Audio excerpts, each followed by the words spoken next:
Shalom, shalom, bien-aimés dans le Seigneur. Bienvenue sur l'émission Cœur à Cœur avec Jésus-Christ. Mon frère, ma sœur, oui, en ce moment, nombreux sont ceux qui se posent des questions sur le lendemain. Ils sont inquiets. Comment je vais manger demain? Comment je vais vivre? Comment je vais m'habiller? Comment je vais être sous un toit? Des questions qui passent par les pensées de beaucoup de gens à cause de la situation environnante, à cause de la cherté de la vie, à cause de la faiblesse du pouvoir d'achat, à cause du chômage de quelqu'un, à cause de la fermeture de l'entreprise de quelqu'un, à cause des décisions politiques qui impactent des secteurs donnés. Bien-aimé dans le Seigneur te dit, ne t'inquiète donc point. Oui, les inquiétudes sont les conséquences de la peur du lendemain. C'est la peur du lendemain. Et lorsque nous rentrons dans cet état de peur, nous perdons le contrôle. Nous pouvons faire beaucoup d'erreurs juste parce que nous ne maîtrisons pas comment demain sera fait. Aujourd'hui, la bonne nouvelle, c'est que nous avons quelqu'un qui nous rassure, qui nous demande de ne pas nous inquiéter. Mon ami, pourquoi t'inquiètes-tu? Est-ce que tu sais qu'il y a quelqu'un qui connaît tes besoins? C'est la non-connaissance de ce qu'il y a un Dieu qui connaît nos besoins, un Dieu qui peut prendre soin de nous, un Dieu qui prend soin de nous. C'est ça, un Dieu à qui appartient tout. L'or, l'argent, tout lui appartient. Le monde et tout ce qui l'habite sont sa propriété. La terre et ce qu'elle renferme sont à lui. Aujourd'hui, ce Dieu te parle au travers de sa parole. Il te dit, ne t'inquiète donc point.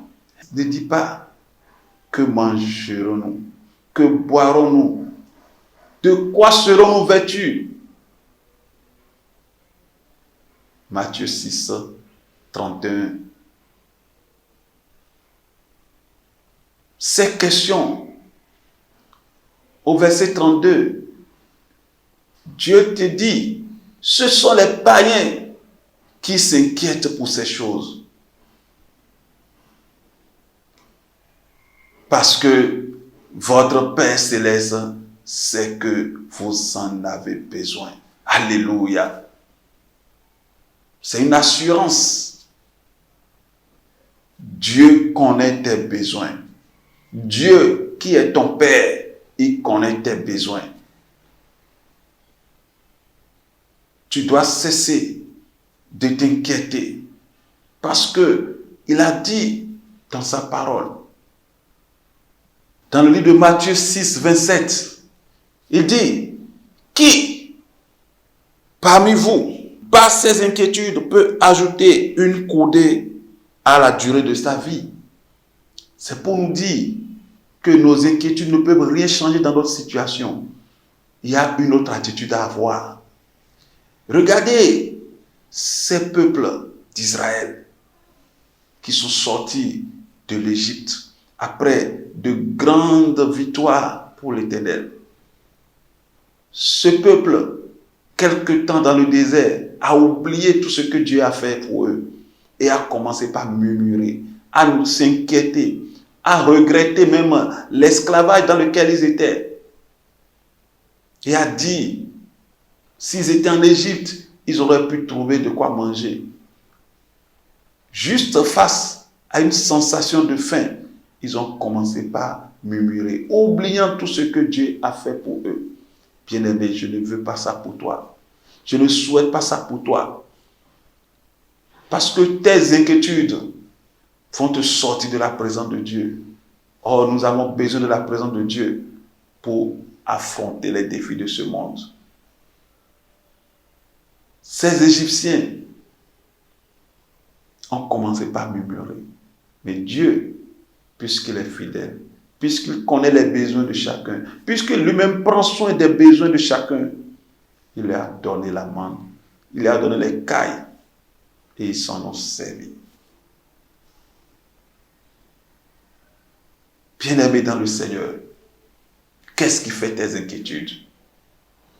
Tu n'es pas gouverné par les circonstances de ce monde. Parce que tu as un Dieu qui est le maître des circonstances et des temps. C'est à lui que tu dois faire confiance. C'est sur lui que tu dois compter. Il a dit, dans le livre de Matthieu, toujours le Matthieu 6, verset 26, il a dit, regardez les oiseaux du ciel. Ils ne sèment ni ne moissonnent et ils n'amassent rien dans des greniers. Et votre Père céleste les nourrit. Ne valez-vous pas beaucoup plus que... Oh bien-aimé, tu vaux plus que ces oiseaux. Et tu penses que Dieu ne va pas prendre soin de toi? Il va prendre soin de toi. Il va te donner à manger. Tu ne manqueras pas ton pain si tu comptes sur lui. Il a dit également dans le verset 28, « Et pourquoi vous inquiétez-vous au sujet des vêtements? Considérez comme croissent les lits des champs, et ils ne travaillent ni ne filent. Cependant, je vous dis que Salomon même, dans toute sa gloire, n'a pas été vêtu comme l'un d'eux. » Bien-aimé, c'est pour te dire quoi? Que tes besoins, aussi bien pour le manger, pour le boire, pour les vêtements, pour le logement, Dieu connaît ça et il prend soin. Si il a pu revêtir ses lits des robes plus belles que les robes de Salomon, alors que ces lits doivent aller au feu, qu'est-ce que toi, tu as de moins que ces lits? Non, tu as de la valeur pour Dieu et il ne t'abandonnera pas. Il n'abandonne pas ses vices, il n'abandonne pas ses soins, il n'abandonne pas ceux qui comptent sur lui, ceux qui se confient à lui, ceux qui lui sont obéissants, il n'abandonne pas. Élie, le prophète Élie, après l'annonce des 3 ans et demi de famine, de sécheresse, parce qu'il a fermé le ciel sur la parole de Dieu, il a fermé le ciel pendant 3 ans et demi. La famine qui a déclenché et la persécution, la poursuite de Akab et Jézabel. Élie, sur instruction de Dieu, il s'est réfugié dans le désert. Qu'est-ce qu'on trouve dans le désert? Mais dans le désert, Dieu a assuré. Il a veillé à ce que Élie ait du pain et de la viande le matin, du pain et de la viande le soir.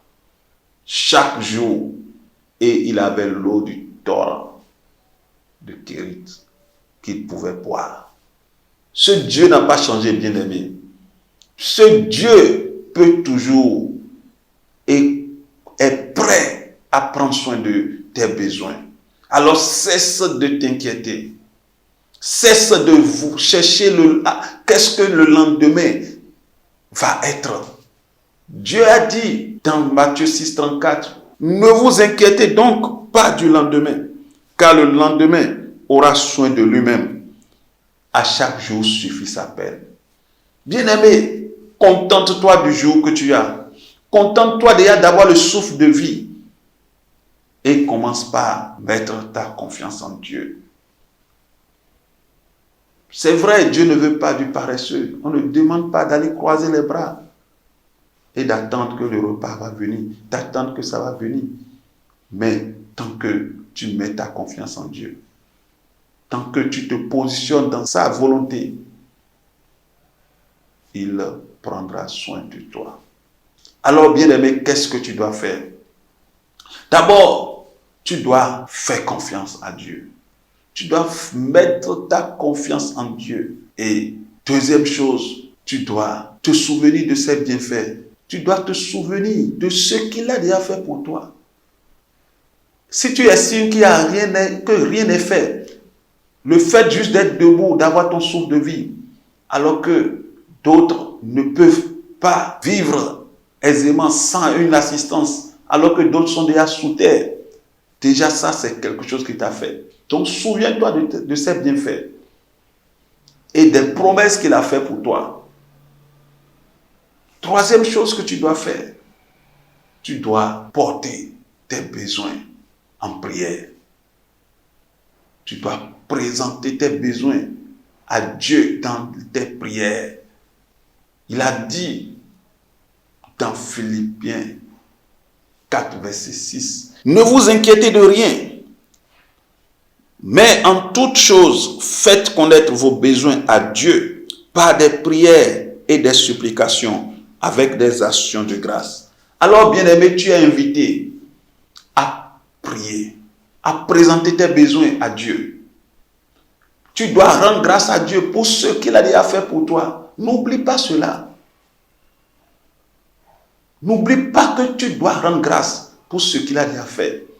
Généralement, nous oublions rapidement tout ce que Dieu a fait pour nous lorsque nous nous trouvons dans une petite difficulté.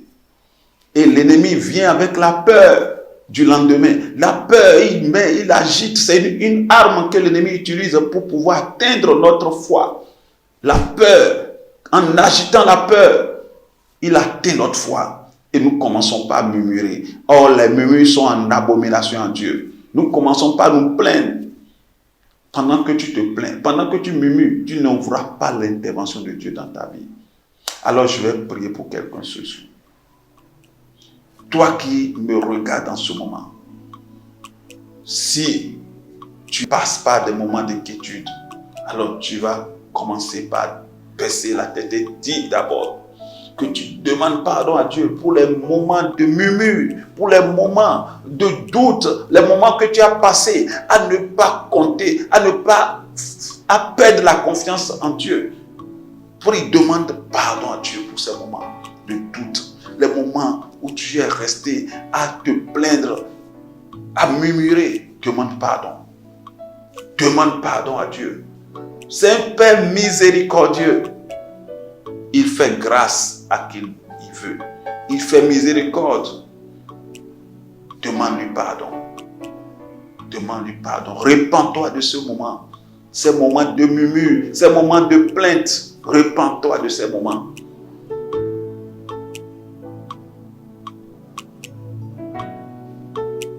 Je suis persuadé qu'il t'a entendu et qu'il t'a pardonné. Alors je prie pour toi. Au nom de Jésus-Christ, toutes sortes d'attaques démoniaques par la peur, tout esprit de peur, tout démon de peur qui vient perturber ta vie, qui vient enlever la quiétude dans ta vie et qui t'oppresse d'une manière ou d'une autre et qui te met dans des inquiétudes, je prie qu'il soit paralysé au nom de Jésus-Christ. Qu'il soit paralysé au nom de Jésus-Christ. Je prie que le rafraîchissement, un rafraîchissement spécial vienne de Dieu pour apaiser ton cœur. Que les inquiétudes soient dissipées de ta vie maintenant au nom de Jésus-Christ. Je prie que Dieu te donne une nouvelle confiance, qu'il élève ta foi et que tu reprennes confiance en lui au nom de Jésus-Christ. Quel que soit le manque que tu as, est-ce que c'est pour le manger? Est-ce que c'est pour boire? Est-ce que c'est comment payer la scolarité de tes enfants? Est-ce que c'est comment payer une dette? Est-ce que c'est comment payer une échéance? Est-ce que c'est comment payer ton loyer? Je ne sais pas ce que tu as ou tu traverses maintenant. Mais je prie que le Dieu qu'il pourvoit à tes besoins au nom de Jésus-Christ.